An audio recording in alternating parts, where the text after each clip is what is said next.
ปานขี้ไก่จบง่ายแท้หนอความดีที่เคยสร้างมาไอ้เคยเห็นค่าแน่บ่นอหรือเห็นน้องเป็นแค่ไม้ลำปอหักไว้อ้อยไฟเห็นว่าหักหลายก็อย่าทำร้ายกันไปได้ฟอแฟนบ่แม่นขอควายหยุดทำร้ายหัวใจน้องสาย้อนทิมให้มา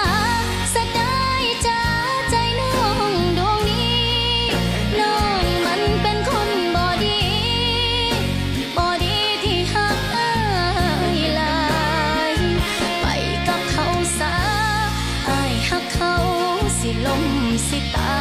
ยเลยน้องคือจังบังไฟจุดแล้วสิไปสิตกกะสา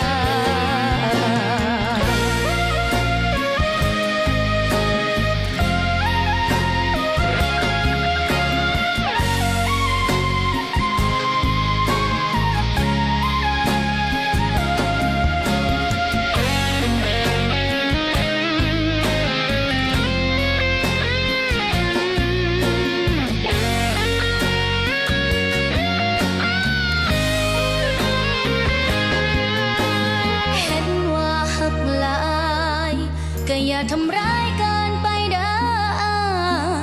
ฟอแฟนบ่แม่นขอควายหยุดทำร้ายหัวใจน้องสาย้อนพิมพ์ให้มา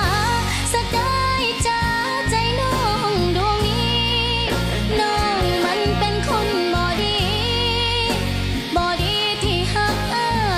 ยหลายไปกับเขาซะหักเขาสิล้มสิตายปล่อยน้องคือจังบังไฟจุดแล้วสิไปสิตกกะสาย้อนพิมพ์ให้มาสะได้จ้าใจน้องดวงนี้น้องมันเป็นคนบ่ดีบ่ดีที่หักอ้ายหลายไปกับเขาซะอ้ายหักเขาสิล้มสิตายปล่อยน้องคือจังบังไฟจุดแล้วสิไปสิตกกะสาน้องแค่คนผ่านทางบ่มีอีหยังให้อายต้องหักเป็นได้แค่คนรู้จักเลื่อนเป็นคนหักบ่ได้หรอกนะ